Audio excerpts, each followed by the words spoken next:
23e journée de Betclic Elite, le basket pro français dans ton écran by la LNB, voici ton résumé. Nancy n'y arrive plus en Betclic Elite après avoir été battu par Bourg-en-Bresse, Nanterre, Blois, Saint-Quentin et Dijon.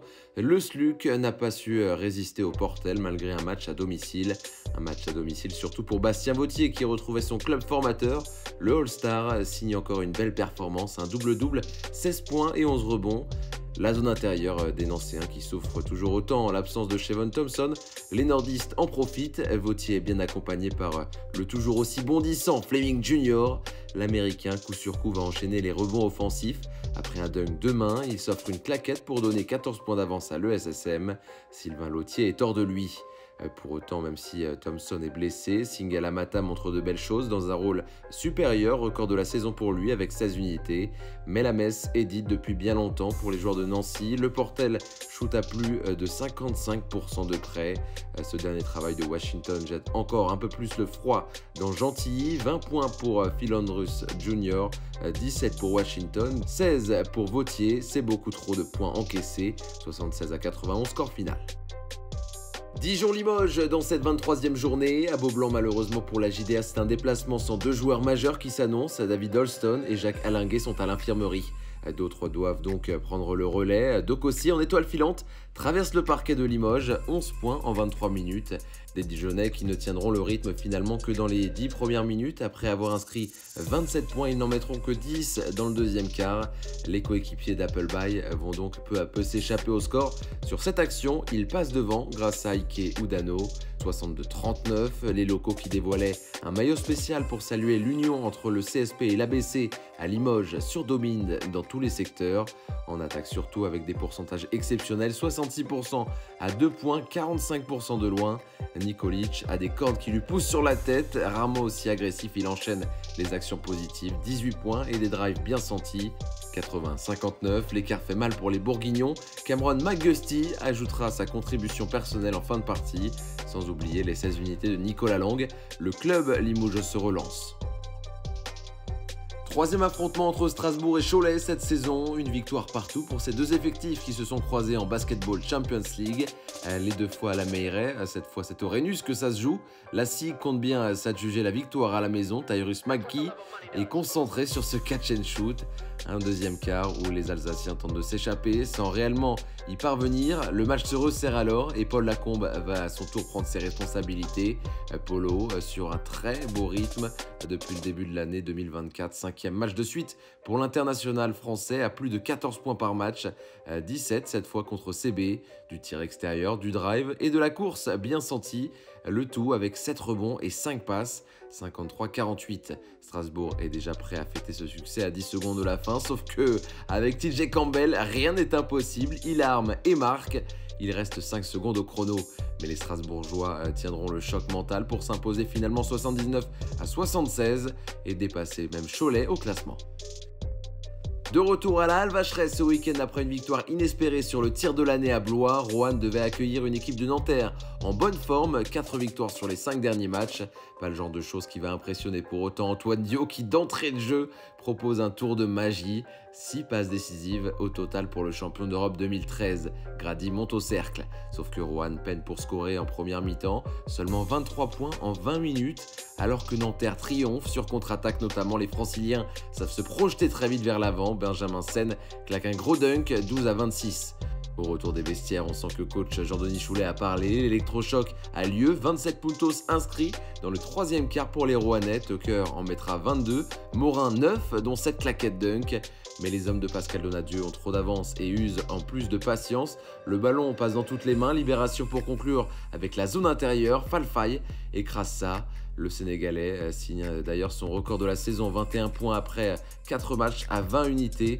L'ancien monégasque retrouve son meilleur niveau après une longue blessure des ligaments croisés. 15e succès pour Nanterre, 4e de Betclic Elite.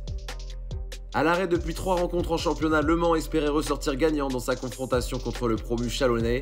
Un élan Chalon avec dans ses rangs un certain Antoine Eto'o qui retrouvait Antares pour la première fois depuis 2021. Eugene Samok, auteur de 23 unités. Les meneurs du MSB font leur loi. Devante Jones, actuel 3e meilleur passeur de Betclic Elite, enverra 11 caviars dans le match. Apitch conclut ici. Un temps au contact, l'élan va craquer dans la fin de rencontre à cause notamment de l'adresse insolente de ce gaillard. 5 sur 8 derrière l'arc pour Jeans. Antoine Eto'o a beau se coller, ça semble impossible de faire quoi que ce soit pour le calmer. L'action parle d'elle-même. L'Américain fait ce qu'il veut sur le parquet, combo de dribble, les changements de rythme et le shoot sur un pied. Merci, au revoir, plus 17. Au ralenti, c'est encore pire. Le Mans peut compter sur sa star pour décrocher sa 10e victoire de la saison. Celle-ci fait du bien au groupe. Au petit jeu de la bataille du maintien, beaucoup sont concernés désormais alors qu'on vient de démarrer le mois de février. Blois et Gravelines Dunkerque en font partie. Dans le Nord, ça reste plutôt au contact. Dans la première partie du match, justement, Jean-Christophe Pratt lance le jeune Daumont, 18 ans, 7 points en 3 minutes. Chris Babb, lui, jouera 32 minutes, de quoi essayer de revenir à hauteur de Blois qui mène de peu à l'entrée de la deuxième mi-temps. Des écarts qui ne décolleront jamais. Au contraire, on va assister à un chassé-croisé passionnant dans le quatrième quart. Noko montre sa qualité d'adresse pour donner au BCM un avantage d'un petit point. 2 minutes 15 à jouer. Le choix pour Blois est de viser l'athlète Armel Traoré, l'ailier blésois, s'y reprend 2 fois et marque 72-73. Mais Gravelines Dunkerque joue avec le maillot du carnaval. L'euphorie gagne alors les tribunes du Stade des Flandres. Ça score et ça défend super bien. 10 secondes, Chris Babb derrière peut lancer la fiesta s'il met ce tir. C'est loupé, mais ça va quand même revenir dans ses mains. Babb a jaugé la distance, ferme les yeux et trouve cette fois la ficelle. Les nordistes gagnent et ne sont plus qu'à une victoire de leur adversaire direct ce soir. Bourg-en-Bresse a prouvé le week-end dernier que Monaco n'était pas imbattable en Betclic Elite. Boulogne-le-Valois, la lanterne rouge, est en visite sur le rocher et n'a rien à perdre. Pour tenter le coup justement, Nick Ward débarque dans la raquette et écrase tout. Blossom Game est postérisé. 43-38 dans le début du troisième quart, les Franciliens sont toujours dans le match et continuent donc de progresser. Tim Frazier, qui jouait son deuxième match avec les Mets 92, empile 12 points à 3 sur 4 de loin et 5 passes. Tout un tas de facteurs qui poussent la Roca Team à accélérer à cet instant et c'est Mathieu Strazel qui va carburer. Le meneur continue de prendre une grosse dimension, un drive et un record en carrière surtout avec 24 points. Elio Kobo, bien sûr, met sa cartouche personnelle pour assurer la victoire. Le side-step, marque déposée à 45 degrés, c'est efficace. Boulogne-le-Valois a tenu 3 quarts temps mais doit s'incliner dans le quatrième. Score final 84-72. Le choc de la journée entre le deuxième et le troisième de Betclic Elite avait lieu à l'Astrobal ce dimanche. L'Asvel défiait Bourg-en-Bresse et malheureusement le suspense a été rapidement tué par les Villeurbanais qui montent en régime en ce moment. Un 24-16 dans les 10 premières minutes avant un terrible 25-9 dans le deuxième quart. On mis les hommes de Poupée sur orbite. Mbaye Ndiaye en mode fusée contre un Burgien violemment. 34-19 ici, ça construit avant de trouver un Edwin Jackson qui brille 11 points en 20 minutes, à surtout 3 sur 5 à 3 points. Malgré un suspense effacé, tout le monde gardait les yeux rivés sur Bourg et en particulier sur Zachary Rizaché, annoncé très haut dans la prochaine draft. Il faisait son grand retour dans le club qu'il a formé, 12 points pour le prodige. Son club ne trouvera pas le sourire à Villeurbanne. Après une victoire de prestige, Bourg-en-Bresse s'écroule contre l'Asvel. Enfin, terminons sur un match événement à Paris, Paris Basketball Saint-Quentin, tout simplement la première rencontre à l'Adidas Arena, une salle à Porte de la Chapelle de 8000 places et le point d'orgue du projet du club de la capitale. Si le premier panier sera inscrit par un Picard, les locaux prendront vite le rythme dans cette partie qui va basculer. L'enchaînement d'extra-passes voit Tyson Ward ici en dernier larron, dégoupillé depuis le corner. Peu de temps après, c'est TJ Short qui va se charger d'en mettre un aussi très gros avec l'aide de la planche, si possible. C'est précis, avec la sirène, le public apprécie.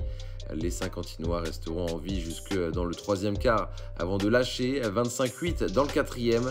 Le jeu bien huilé entre Malcolm et Kessens est superbe. Et comme une évidence, c'est le Prince de Paris qui viendra clôturer cette soirée. Nadir Rifi, meilleur marqueur du match qui tenait à placer sa botte secrète pour tester l'Arena. 15 points au total et la victoire en prime pour les siens. Prochaine journée après la Leaders Cup, rendez-vous en mars, le 2 précisément, Bourg-en-Bresse Le Mans notamment, et le 3 Cholet Limoges, Blois Paris et Dijon Asvel.